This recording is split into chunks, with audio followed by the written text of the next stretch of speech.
안녕하세요, 저스티스입니다. 이번 시간에는 이슬람 제국에 대해서 살펴볼 텐데요. 제가 기존의 컨셉과 다르게 이렇게 직접 컴퓨터 화면을 가지고 여러분을 찾아뵙게 된 이유는 기존에 지도를 사용해서 설명을 해야 되는 경우들이 많이 있었는데 정제된 영상을 만들다 보니까 충분한 설명이 되지 않는 그런 경우들이 조금 발생을 했었습니다. 그래서 지도를 이용해서 설명을 하는 것이 좀 이해하는 데 더 쉬울 경우에는 이렇게 좀 새로운 컨셉으로 여러분들을 직접 만나볼 수 있었으면 좋겠다는 생각에 이런 식으로 한번 영상을 촬영해 보았습니다. 처음이라 좀 거칠 수 있는데 잘 봐주시면 감사하겠습니다. 우리가 이슬람 제국이라고 하면 무함마드가 이슬람교를 바탕으로 이 아라비아 반도를 중심으로 해서 이 이란, 이라크 지역, 그리고 이집트, 멀게는 스페인, 그리고 인도 서북부까지 이르는 이 광대한 영역에 있었던 일련의 이슬람 왕조들을 우리가 통틀어서 이슬람 제국이라고 얘기를 합니다.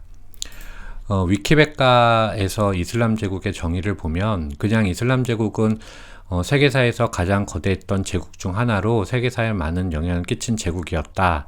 이슬람 제국은 다음을 의미한다. 이렇게만 간단하게 얘기가 되어 있고 실제로는 이렇게 이슬람 제국에 속했던 왕조들을 쭉쭉쭉쭉 나열해 놓고 있습니다. 그 중에서 좀 중요한 왕조들, 우리가 꼭 이슬람 제국을 공부하는 데 있어서 알아야 되는 뼈대가 되는 왕조들을 이번 시간에 한번 살펴보도록 하겠습니다.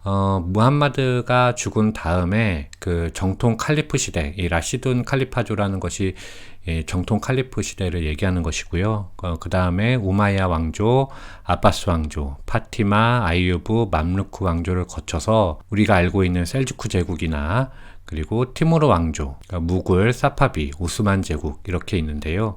이번 영상에서는 이렇게 중세 초기 여기에 있는 왕조들하고 그 다음에 셀주크 제국 그리고 마지막으로 오스만 제국에 이르기까지를 한번 알아보도록 하겠습니다. 지도를 가지고 한번 살펴보도록 할 텐데요. 지금 이 지도는 서기 한 600년 정도의 지도인데요. 제가 이 지도를 사용하는 이유는 무함마드가 태어나는 6세기에 제국의 구도를 알아야 이슬람교와 이슬람 제국이 왜 탄생했는지를 알 수 있기 때문입니다. 그래서 간단히 보면 유럽부터 해서 비잔티움 제국이 있고 중간에 사산조가 있고 오른쪽에 서돌궐이 있습니다. 더 오른쪽으로 가면 동돌궐이나 중국이 있지만 이쪽은 우리의 관심사는 일단 아니기 때문에 이번 시간은 이 사산조를 중심으로 해서 그 밑에 아라비아 반도 이 상황을 보면 될 것 같은데요.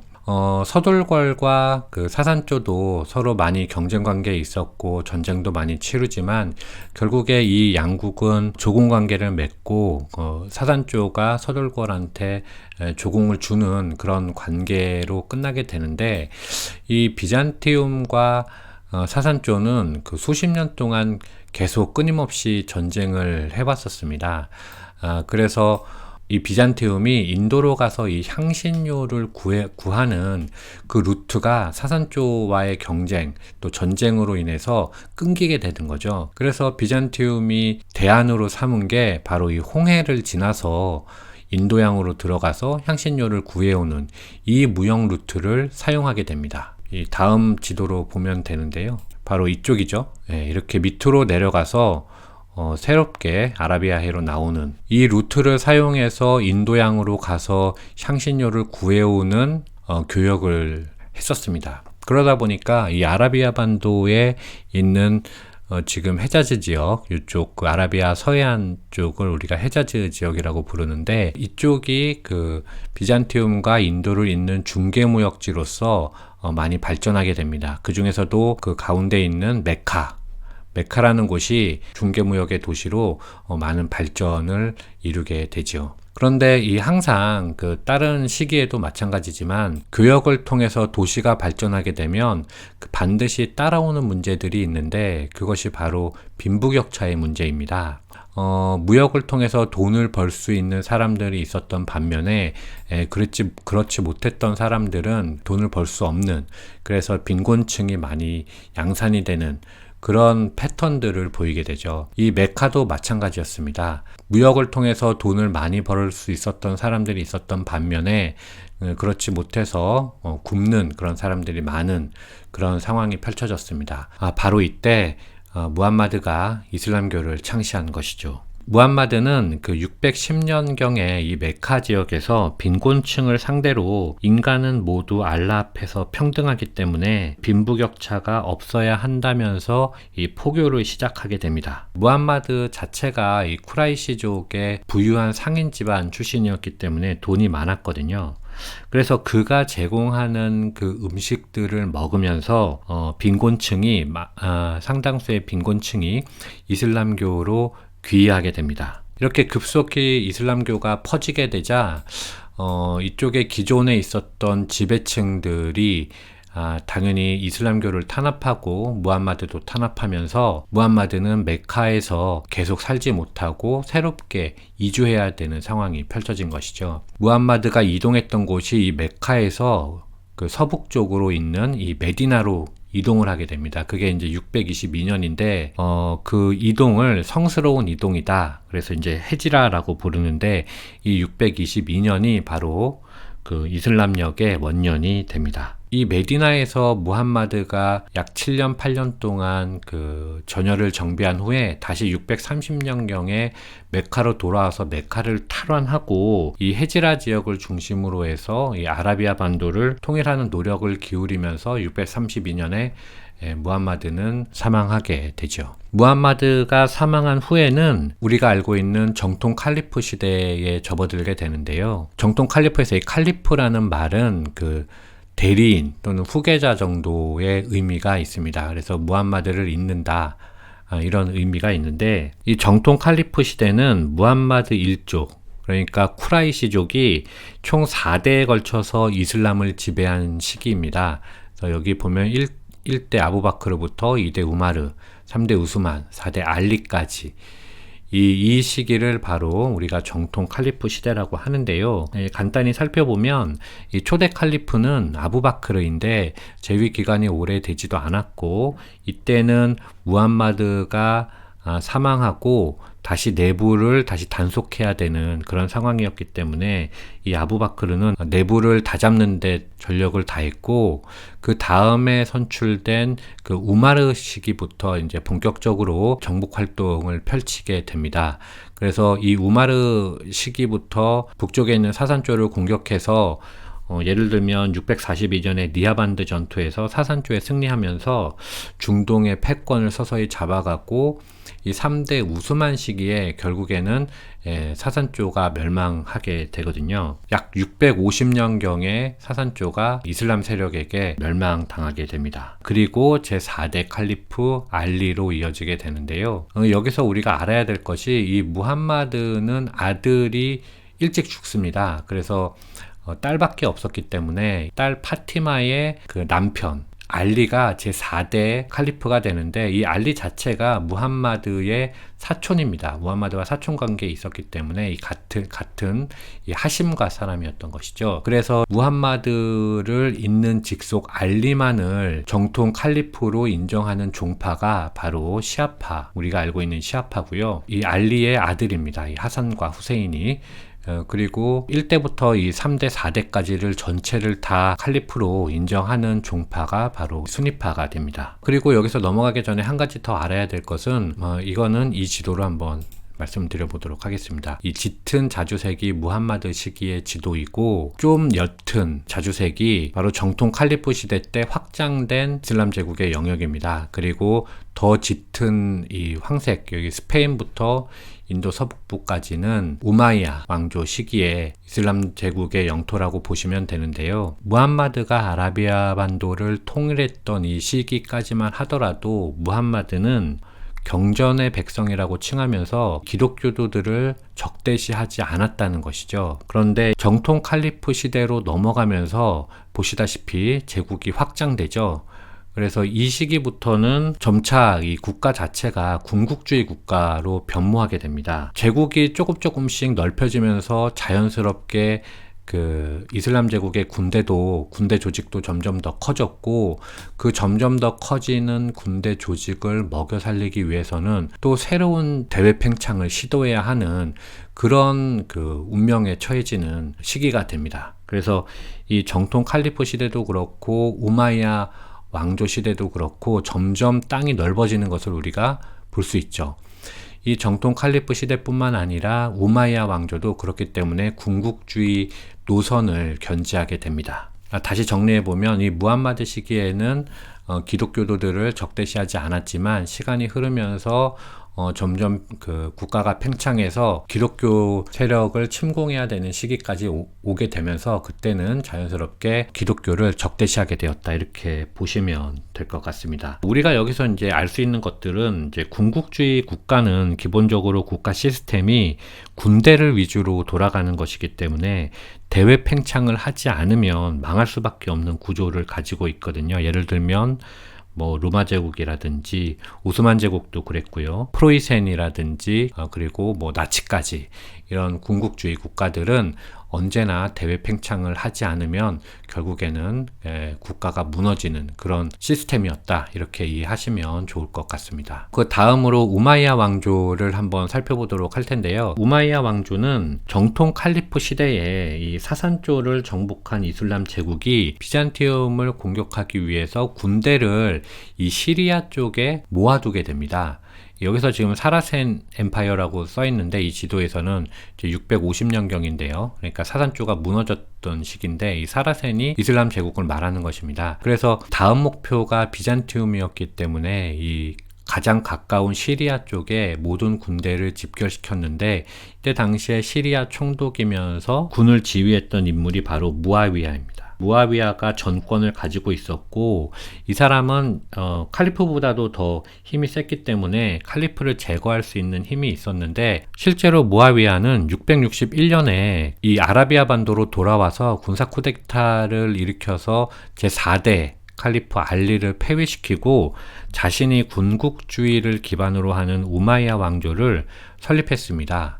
알리는 그 자신의 폐위를 받아들였는데요. 이후 알리는 그 암살당하게 되는데, 제가 몇 권의 책을 좀 읽어봤는데, 어떤 책에서는 알리가 무아위야에 의해서 암살된 것처럼 묘사가 되어 있고, 또 다른 책에서는 또 다른 사람들에 의해서 암살이 되었다라고 해서 확실히 누구에게 암살되었는지는 나와 있지 않거든요.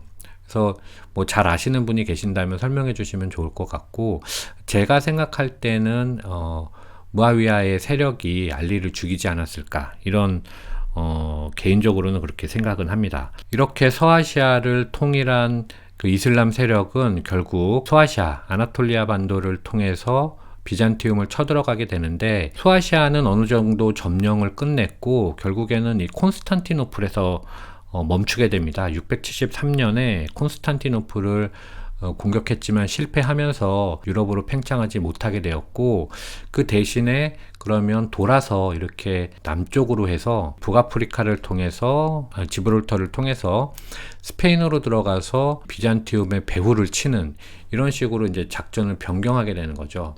뭐 군국주의였기 때문에 어쩔 수 없었을 거라고 생각을 합니다. 그래서 결국에는 북아프리카 지역을 7세기 말에 다 정복을 한 후에 결국에는 스페인까지, 뭐 710년경 되면 스페인까지 전부 다 정복을 하고, 그 다음에 결국에는 프랑스 파리까지 쳐들어가게 됩니다. 그런데 우리가 잘 알고 있는 것처럼 이 732년에 트루프아티에 전투에서, 이게 이제 투르라고 되어 있는데, 여기랑 요 밑에 이제 푸아티에까지 있는데, 트루프아티에 전투에서 카를마르텔에게 막히면서 우마이야 왕조가 더 이상 팽창하지 못하고 여기 스페인에 갇히게 되는 그런 형국이 되는 것이죠. 계속 아까도 말씀드렸던 것처럼 이 군국주의 국가가 팽창을 하지 못하면 결국에는 정체되면서 쇠퇴하기 시작합니다. 그래서 이 우마이야 왕조도 732년 푸아티의 전투를 기점으로 쇠락을 거듭하다가 결국에는 20년이 채 안 된 750년에 무너지게 되는 것이죠. 그래서 새롭게 성립된 왕조가 바로 아바스 왕조입니다. 지금 아바스 왕조는 750년에 건국됐지만 저희 지금 지도는 약 800년 정도의 지도인데요. 아바스 왕조는 기존의 우마이야 왕조가 멸망했던 그 이유를 답습하지 않기 위해서 군국주의를 벌입니다. 예를 들면은 그 우마이야 왕조 시기에는 특권층 군인들은 면세였거든요. 세금을 내지 않았는데 그런 특권층 군인들에게도 세금을 받으면서 기존의 그 군국주의 국가에서 경제 성장을 위주로 하는 그런 국가로 그 패러다임을 전환하는 그런 시도를 하게 되죠. 이렇게 되니까 이 목숨을 걸고 스페인까지 쳐들어가서 유럽을 공격하려 했던 아랍인 군인들의 심한 반발에 직면하게 됩니다. 그래서 그 군인들이 집단적으로 반발해서 세운 나라가 바로 후우마이야 왕조가 됩니다. 후우마이야 왕조가 756년에 독립을 해서 1031년까지 계속 되게 되는데요. 이렇게 해서 처음으로 이슬람 제국이 분열을 시작하게 되는 것이죠. 다음 지도를 또 보면 지금 이 지도는 이제 천년경인데요. 이제 아바스 왕조도 있고 우마이야 왕조도 있는데 또 이 파티마 왕조가 있습니다. 이 파티마 왕조는 뭐냐면 기존의 우마이야 왕조 시기에도 시아파들은 탄압을 많이 받고 있었는데 아바스 왕조 시기에도 역시 그 시아파는 심하게 탄압을 받고 있었습니다. 그래서 결국에는 이곳에 있지 못했던 그 시아파 사람들이 이집트로 넘어가게 되죠. 그래서 이집트로 넘어가서 새롭게 만든 왕조가 바로 파티마 왕조입니다. 이렇게 이슬람은 크게 그 후우마이야 왕조, 그 다음에 파티마 왕조, 아바스 왕조로 분열하게 됐고 그 외에도 지금 보시는 것처럼 부하이 왕조라든지 가지나 왕국이라든지 여기 셀주크도 있네요. 여러 가지로 계속 이슬람 제국은 분열하게 되는 앞으로도 이슬람 제국의 특징이 언제나 이렇게 제국이 멸망할 시기가 되면 계속 분열해서 새로운 그런 왕조가 탄생하는 그런 역사를 가지고 있는데 이거는 이후에도 계속 이어지는 이슬람 제국의 특징이라고 보시면 좋을 것 같습니다. 이렇게 많은 세포 분열 중에서 우리가 특별히 주목해야 될 왕조가 바로 이 셀주크 제국인데요. 이 셀주크 제국은 카스피의 오른쪽에 있는데 지금 다음 지도로 보도록 하겠습니다. 이 지도로 보도록 하겠습니다. 셀주크 제국은 지금 여기가 사마르칸트 위쪽에 겐트라는 곳인데 그 하틀랜드 오브 더 셀주크 이렇게 해서 셀주크의 본거지입니다. 그래서 셀주크가 발행을 해서 남쪽으로 이렇게 내려와서 이란 이라크 지역을 통과해서 만지케르트 전투를 하고 그 다음에 이 아나톨리아 반도까지 진격해오는 이러면서 이 셀주크 세력이 상당히 커지게 되거든요. 이 셀주크 세력이 커지니까 당연히 아바스 왕조는 쭈그러들게 되죠. 이 지도로 다시 돌아와서 셀주크 제국이 사실 이렇게 점점 커지면서 이렇게 세력이 커지니까 아바스 왕조는 다시 줄고 그 옆에 또 다른 왕조들도 계속 아바스 왕조를 압박하는 그런 구도가 형성이 됐습니다. 그래서 그 아바스 왕조가 자기 나름대로 약해진 자신들의 권리를 유지하기 위해서 만들어낸 새로운 제도가 바로 술탄입니다. 이 술탄 제도는 그러니까 자신들은 종교적 권리자로서 그 칼리프를 계승하고 새롭게 술탄, 그러니까 황제라는 의미죠. 이 술탄 제도를 만들므로 해서 셀주크의 보호도 받으면서 다른 제국들의 침략으로부터 막아내고 그리고 자신의 기득권도 유지하는 그런 이유로 해서 이 술탄 제도가 생기게 됩니다. 그래서 첫 술탄이 바로 이 셀주크 제국을 창시한 투우룰 베이가 되겠습니다. 더 자세한 내용은 제가 그 술탄과 칼리프를 구분하는 방법편에 올려놨으니까요. 여러분들 보시면서 참고하시면 될 것 같고, 그리고 이 아바스 왕조는 결국에는 버티지 못하고 몽골 세력에 의해서 멸망하게 되는데요. 여기가 이제 원래 아바스 왕조의 본거지가 여기 바그다드가 여기 있죠. 아바스 왕조가 있었는데 이게 지금 1259년 지도네요. 그러니까 1259년이니까 1258년에 이미 이제 그 아바스 왕조가 그 몽골 훌레그한테 점령당하게 되니까 이 지도는 지금 그 아바스 왕조는 이미 사라진 후에입니다. 근데 이제 여기서 좀 중요하게 봐둬야 될 것이 뭐냐면 이 아바스 왕조가 그 일칸국에게 점령당했을 때 이때까지만 해도 아바스에 있는 칼리프가 살아 있었기 때문에 이 칼리프가 도망치게 됩니다. 근데 도망치는데 어디로 도망치냐면 이 이집트에 있는 맘루크 왕조로 도망을 가게 되는 것이죠.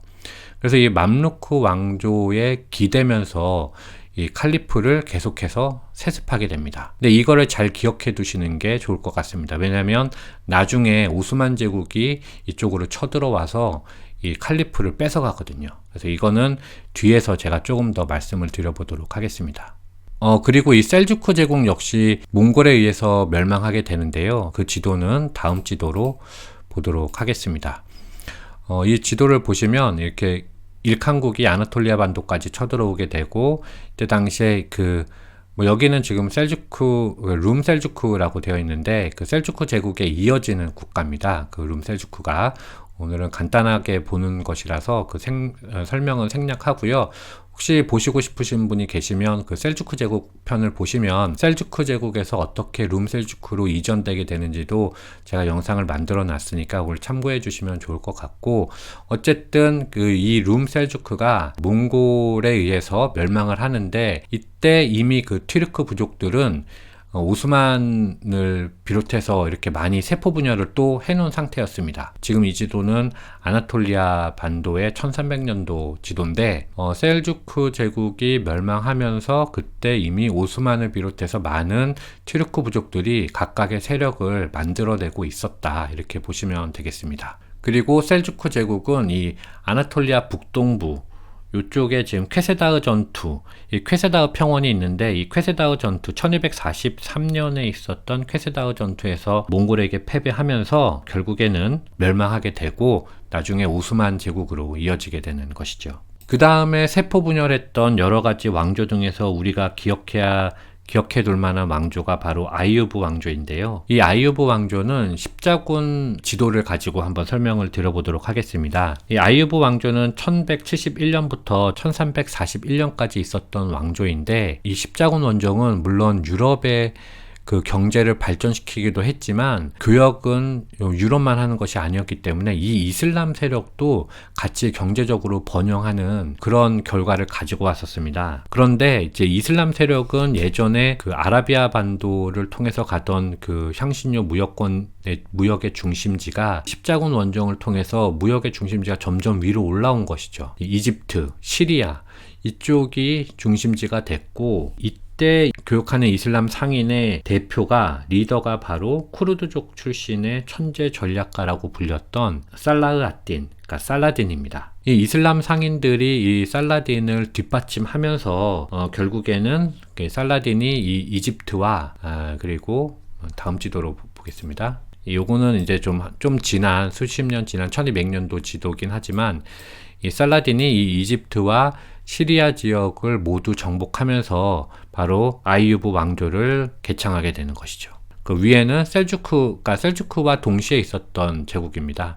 그래서 셀주크가 위에 아나톨리아 반도에 있었고 밑에는 아이유브 왕조가 있었던 것이죠. 그래서 이 살라딘이 아이유브 왕조를 개창한 후에 십자군과 전쟁을 펼치게 되는데요. 문제는 그 이슬람 상인들은 십자군과 적당히 전쟁을 하면서 자신들은 피해를 보지 않고 돈을 벌기를 원했는데, 유럽에 있는 십자군도 마찬가지였습니다. 서로 적당히 전쟁하면서 경제적으로 이득을 취하기를 원했는데, 이 살라딘이 거의 배수진을 치고 거의 죽기 살기로 십자군과 전쟁을 한 거죠. 그렇게 되니까 이슬람 상인들은 살라딘한테 불만이 생기고 그 다음부터는 재정적 지원을 끊어버리게 되는 그런 결과를 가져옵니다.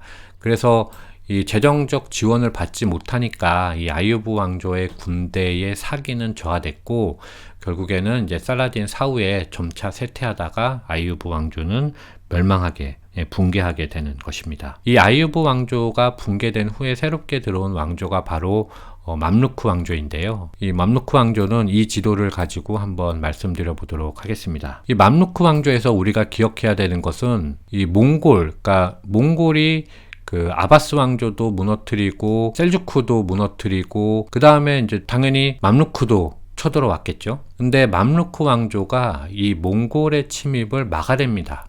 그래서 몽골의 서쪽 경계가 일칸국의 서쪽 경계가 바로 맘루크까지가 되는 것이죠. 그래서 몽골을 격파하면서 맘루크의 위신이 상당히 높아졌고 그렇게 되면서 맘루크의 세력이 아라비아 반도에까지 미치게 되고 결국에는 맘루크 왕조가 홍해를 따라서 인도로 들어가는 무역권을 차지하게 됩니다. 그래서 이 무역권을 차지하면서 경제가 발전하니까 당연히 맘루크 왕조 자체가 발전을 했죠. 그런데 거꾸로 맘루크 왕조가 쇠퇴하는 것도 역시 인도로 가는 이 교역권을 뺏기면서 누구한테 뺏기냐? 바로 포르투갈한테 뺏기면서 맘루크 왕조는 멸망하게 됩니다. 이건 다음 지도로 보여드리도록 하겠습니다. 보시는 것처럼 이제 바스코다가마가 희망봉을 돌아서 처음에 캘리컷에 도착한 후에 15, 16세기를 통해서 포르투갈이 아프리카를 돌아서 인도 향신료 무역을 하러 오게 되죠. 이때에 맘루크 왕조가 포르투갈과 전쟁을 펼친 게 1509년에 이 디우에서 전쟁을 펼칩니다. 이 디우 해전에서 맘루크 왕조가 포르투갈한테 패배하면서 인도양과 아라비아에 있는 무역권을 포르투갈한테 뺏기고 그렇게 교역권을 뺏기니까 맘루크 왕조는 쇠퇴할 수밖에 없게 되죠. 그 틈을 타서 바로 오스만 제국의 제9대 술탄 셀림 1세가 쳐들어와서 맘루크 왕조를 멸망시키게 되는 것입니다. 그리고 맘루크 왕조를 대신해서 오스만 제국이 이 지중해 교역권을 차지하고 최전성기로 이제 들어서게 되는 것이죠. 마지막으로 오스만 제국을 살펴보도록 하겠습니다. 오스만 제국은 이 지도로 보는 것처럼 그 처음에 1299년에는 아주 조그만 그 국가였는데 이 국가가 서쪽으로는 비잔티움을 공격하고 오른쪽으로는 다른 튀르크 국가들을 공격하면서 세력이 점점 커지게 됩니다. 이 그림으로 보면 지금 아주 짙은 이 녹색이 1300년도 오스만 제국의 영역인데 시간이 흐르면서 점차 넓어지죠. 원형으로, 타원형으로 넓어지게 됩니다. 영토가. 시간이 흐르면서 점점 커지게 되죠. 그래서 우리가 그 중에서 기억해야 될 것이 바로 1453년에 콘스탄티노플이 제7대 술탄 메메드 2세에 의해서 함락되었다는 사실이고 그 이후에 1512년부터 1520년까지는 제9대 술탄인 그 셀림 1세 시기거든요.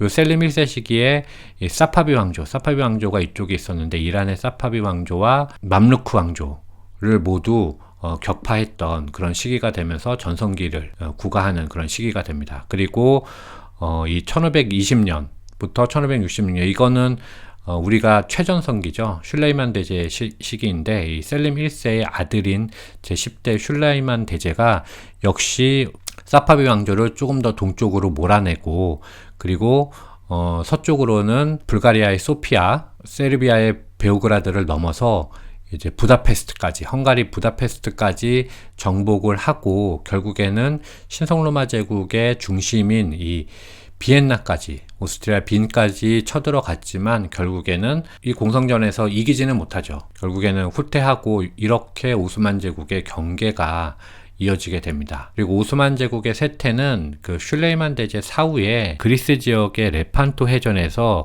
그 스페인의 그 돈 후안 아우스트리아에게 패배하면서 제국이 쇠퇴하기 시작했고 뭐 그 이후에도 서유럽 세계와 서유럽 연합군과 오스만 제국은 해전도 많이 펼치고 엎치락뒤치락 하지만 크게 봤을 때는 이제 그 레판토 해전 이후로 서서히 기울기 시작해서 이제 18, 19세기가 되면 오스만 제국은 이제 서유럽과 이제 뭐 분쟁이 일어났다 하면 뭐 땅을 조금씩 떼주는 그런 굴욕적인 역사를 가지게 됩니다. 그리고 결국에는 1920년 무렵에 무스타파 케말에 의해서 오스만 제국은 최종적으로 멸망하고 대신에 터키 공화국이 들어서게 되는 것이죠. 그런데 우리가 여기서 봐야 될 것은 터키 공화국이 설립된 후에야 이 술탄과 칼리프 제도가 차례차례 사라졌는데요. 무스타파 케말이 터키 공화국을 세웠을 때 이 술탄이라는 제도는 완전히 없애버렸습니다. 근데 칼리프 제도는 남겨뒀었거든요. 뭐 계승해야 된다 이런 말이 있었기 때문에 여론을 듣고 칼리프 제도는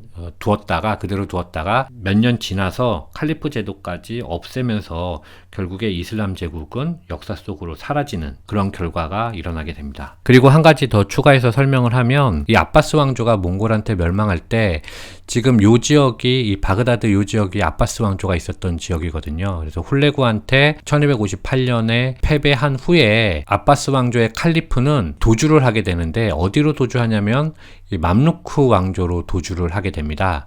그래서 이 맘루크 왕조의 비호하에 칼리프를 이어가게 되는데요. 맘루크 왕조가 포르투갈과의 전쟁, 그 디우 해전에서 패배해서 경제권을 잃고 쇠약해지는 틈을 타서 오스만 제국의 셀림 1세가 이 맘루크 왕조에 쳐들어와서 맘루크 왕조를 멸망시켜 버립니다. 이때까지 칼리프가 이 맘루크 왕조에 숨어 지내고 있었거든요. 맘루크의 비호 아래서. 근데 이 셀림 1세가 맘루크를 정복할 때 칼리프를 같이 생포해버립니다. 생포한 후에 칼리프 자리를 빼앗아 버리죠. 그래서 이 셀림 1세 이후에는 칼리프 자리가 오스만 제국에 의해서 승계되는 것입니다. 그래서 이때부터는 이 셀림 1세부터는 무함마드와는 아무런 관계가 없는 사람들이 칼리프를 이어가게 되는 것이죠. 자, 오늘은 이렇게 이슬람 제국이 처음에 무함마드부터 형성된 후에 어떻게 발전해 왔는지를 한번 쭉 살펴봤는데요. 오늘 살펴본 것을 정리해 보면 이슬람 제국은 무함마드의 이슬람교를 바탕으로 형성된 후에 정통 칼리프, 우마이야 왕조, 아바스 왕조, 파티마 왕조, 아이유브 왕조, 맘루크 왕조, 그 다음에 셀주크 제국, 그리고 오스만 제국으로 이어진다. 이렇게 보시면 될 것 같습니다. 오늘 처음 시도한 영상이라 조금 좀 서툴고 버벅거린 점이 많이 있을 텐데요.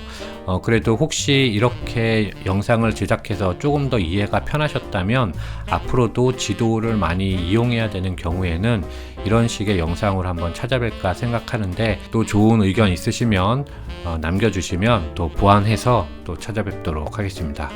이상 마치겠습니다. 감사합니다.